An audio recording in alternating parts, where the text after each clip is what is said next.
معاویہ کہتے ہیں باجی کہ میں نے نبی صلی اللہ علیہ وسلم سے عرض کیا یا رسول اللہ صلی اللہ علیہ وسلم ہم اپنی عورتوں کے کس حصے میں آئیں اور کس حصے کو چھوڑیں. یعنی شوہر بیوی کے تعلق کی بات ہو رہی. یہ بھی ایک بہت آج کے دور کا ہر دور کا مسئلہ ہے لیکن آج کے دور میں اور بھی گمبھیر ہوتا چلا جا رہا ہے بہت سی چیزوں سے ایکسپوز ہونے کی وجہ سے. تو کیا جائز حد ہے اور کیا نہیں ہے فزیکل ریلیشن شپ کے لیے کس حصے کو استعمال کیا جا سکتا ہے کس کو نہیں, یہ سوال. تو اس پر آپ صلی اللہ علیہ وسلم نے فرمایا تمہاری بیوی تمہارا کھیت ہے, تم اپنے کھیت میں جہاں سے چاہو آؤ. جہاں سے چاہو آؤ کا مطلب کیا ہے کہ جہاں سے کلٹیویشن ہو سکتی, یعنی کہ کھیت کے تعلق سے کیا بتایا نساؤکم حرث لکم فأتوا حرثکم انا شئتم. انا شئتم کا مطلب انا جو ہے ظرف زمان و مکان دونوں کے لیے آتا ہے کہ جانے کا کوئی خاص وقت مقرر نہیں کہ یہ دن ہے یا رات ہے, ایسی کوئی پابندی شریعت نے نہیں رکھی. اور اسی طرح جب کھیت کہہ کے بیوی کو بتایا گیا تو اس میں اس کی یعنی کہ اس کی قدر و قیمت اور اس کی حفاظت اور اس کی سرسبزی اور خوشحالی اور وہ ساری چیزیں اپنی جگہ ہیں.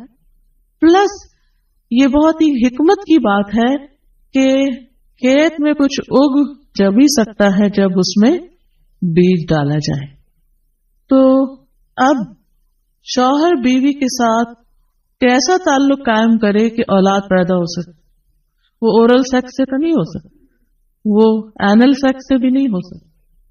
obviously understood ہے کہ انا کا مطلب یہاں کیا ہے, ٹھیک ہے نا. یعنی یہ وہ باتیں کہ جن کو بہت لفظوں کو کھول کھول کے نہیں بولا جا سکتا لیکن اٹس انڈرسٹوڈ. تو آپ نے کہا جہاں سے چاہو, یعنی کوئی رکاوٹ نہیں, ممانعت نہیں. اس کا یہ مطلب نہیں کہ ناجائز حدود فلان کے کہو کہ اس کی بھی ممانعت نہیں. البتہ جب تم کھاؤ تو اسے کھلاؤ, یعنی کہ شوہر خود آؤٹنگ ڈائننگ کے لیے چلا جائے اور بیوی کو کہیں کہ بس گھر میں پکا لو اپنے لیے اور کھا لو, خود صرف دوستوں کے ساتھ رہے. دس از ناٹ رائٹ. بیوی کو بھی لے کے جائیں اور ساس بھی بہو کو جانے دے. جب تم کھاؤ تو اسے بھی کھلاؤ, جب پہناؤ تو اسے بھی پہناؤ. کا مطلب یہ ہے کہ عید آئی ہے اپنے لیے سوٹ لے رہے ہو تو بیوی کو بھی کچھ لے کے دو. یہ ہے ایکوالٹی ایک طرح سے.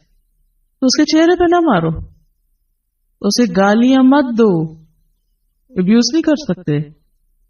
اور اسے قطع تعلقی اگر کرو, یعنی ویسے تو نہ کرو لیکن اگر کرو تو گھر کی حد تک رکھو, کک آؤٹ نہیں کرو, گھر سے باہر نہیں پھینکو, گھر سے نہیں نکالو.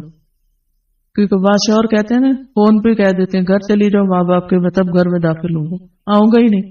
یہ غلط ہے, ایسے نہیں کرنا چاہیے. اور یہ کیسے مناسب, یہ کیسے ہو سکتا ہے کہ تم اس کے ساتھ یہ سلوک کرو جبکہ تم ایک دوسرے کے پاس حلال طریقے سے آتے ہو. یعنی تمہارا ایک جائز تعلق ہے اور پھر تم اس تعلق کو اس طرح خراب کرو. تو بیوی کو مارنے سے متعلق جو قرآن اور حدیث کی روشنی میں جو حکم ہے وہ سامنے. پھر اسی طرح غلام کو مارنے کی ممانعت, نوکر کو غلام کو اس کو بھی نہیں مارنا چاہیے. ابو مسعود بدری سے روایت ہے کہ میں اپنے غلام کو کوڑے کے ساتھ مار رہا تھا کہ میں نے اپنے پیچھے سے آواز سنی, اے ابو مسعود جان لو, اور میں غصے کی وجہ سے آواز سمجھ نہ سکا. یعنی ایسے مار رہا تھا کہ مجھے نہیں سمجھ آئے گی کہ اس نے پکارا مجھے. جب وہ میرے قریب ہوئے تو وہ رسول اللہ صلی اللہ علیہ وسلم تھے اور آپ فرما رہے تھے جان لو ابو مسعود, جان لو ابو مسعود. کہتے ہیں میں نے اپنے ہاتھ سے کوڑا پھینک دیا تو آپ نے فرمایا جان لو ابو مسعود. یعنی آپ بار بار فرما رہے تھے اللہ تم پر زیادہ قدرت رکھتا ہے تمہاری اس غلام پر قدرت سے, یعنی جتنا تم اس غلام پہ قدرت رکھتے ہو اللہ اس سے زیادہ تم پہ قدرت رکھتا ہے, یعنی تمہیں مارے گا. کہتے ہیں کہ میں نے عرض کیا اللہ کے رسول صلی اللہ علیہ وسلم میں اس کے بعد کبھی غلام کو نہیں ماروں گا. اور بعض روایت میں آتا ہے کہ انہوں نے آزاد کر دیا. ابو عمر زازان سے روایت ہے, کہتے ہیں کہ ہم لوگ ابن عمر کے پاس تھے, انہوں نے اپنے غلام کو بلایا جسے انہوں نے مارا تھا. انہوں نے اس کی پیٹھ کھول کر دیکھی, کہا کیا تمہیں تکلیف ہو رہی ہے؟ اس نے کہا نہیں. اس کے بعد ابن عمر نے غلام کو آزاد کر دیا اور ایک تنکا زمین سے اٹھایا اور کہا کہ مجھے اس کا اتنا بھی اجر نہیں ملے گا جتنا اس تنکے کا وزن ہے۔ میں نے کہا ابو عبد الرحمن آپ ایسے کیوں کہہ رہے ہیں؟ انہوں نے کہا کہ میں نے رسول اللہ صلی اللہ علیہ وسلم کو فرماتے ہوئے سنا، جو شخص اپنے غلام کو بے قصور یعنی حد شرعی کے علاوہ مارے یا اس کے چہرے پہ تمانچہ مارے تو اس کا کفارہ ہی کہ اسے آزاد کر دی، کفارہ ہے، اس آزادی کا ثواب کوئی نہیں تنگ کے برابر بھی۔ یعنی بعض کا تم سہتے ہیں بڑی نیکی کی لیکن اس میں تو چھوٹ بھی جائے تو وہ بھی بہت بڑی بات۔ صحابہ کرام جو تھے وہ خاص طور پر اس سے محتاط رہتے اور غلاموں سے درگزر کرتے تھے۔ ابو لیلہ کہتے ہیں کہ سلمان رضی اللہ عنہ نکلے، وہ اپنی سواری کو چارہ کھلاتے تھے تو وہ ہودے سے گرتا رہتا۔ ہودہ کیا کہتے ہیں؟ وہ چیز محمل باسکٹ کہہ لیں جس میں اس کا چارہ رکھ کے دیا جاتا۔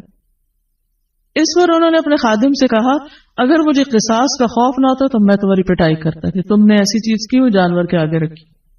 تو مطلب یہ کہ اگر میں تمہیں ماروں گا تو مجھے بھی مار پڑے گی، اس لیے میں تمہیں مار نہیں رہا، ورنہ جو حرکت تم نے کی ہے اس پہ تمہیں مار پڑنی چاہیے۔ نماز پڑھنے والے غلام کو نہ مارنا۔ ابو امامہ سے روایت ہے کہ رسول اللہ صلی اللہ علیہ وسلم خیبر سے واپس آئے تو آپ کے پاس 2 غلام تھے۔ حضرت علی رضی اللہ عنہ نے کہا اے اللہ کے رسول صلی اللہ علیہ وسلم ہمیں بھی ایک غلام دے دیں۔ آپ نے فرمایا جو چاہتے ہو لے لو۔ انہوں نے کہا آپ میرے لیے پسند کریں۔ اس سے انداز ہوتا ہے نا کہ ریلیشن شپ داماد اور سسر کا کیسا۔ آپ صلی اللہ علیہ وسلم نے فرمایا یہ لے لو، اس کو مارنا نہیں، کیونکہ میں نے خیبر سے واپس آتے ہوئے اسے نماز پڑھتے دیکھا ہے اور مجھے نمازیوں کو مارنے سے منع کیا گیا ہے۔ آپ صلی اللہ علیہ وسلم نے دوسرا غلام ابو ذر کو دے دیا اور اس کے ساتھ خیر و بھلائی اور حسن سلوک کرنے کا حکم دیا۔ پھر ایک دن پوچھا ابو ذر میں نے جو تمہیں غلام دیا تھا اس کا کیا حال ہے؟ انہوں نے کہا آپ نے مجھے اس کے ساتھ خیر و بھلائی کرنے کا حکم دیا تھا تو میں نے اسے آزاد کر دیا۔ میں وہ خیر و بھلائی کر نہیں سکوں گا تو بہتر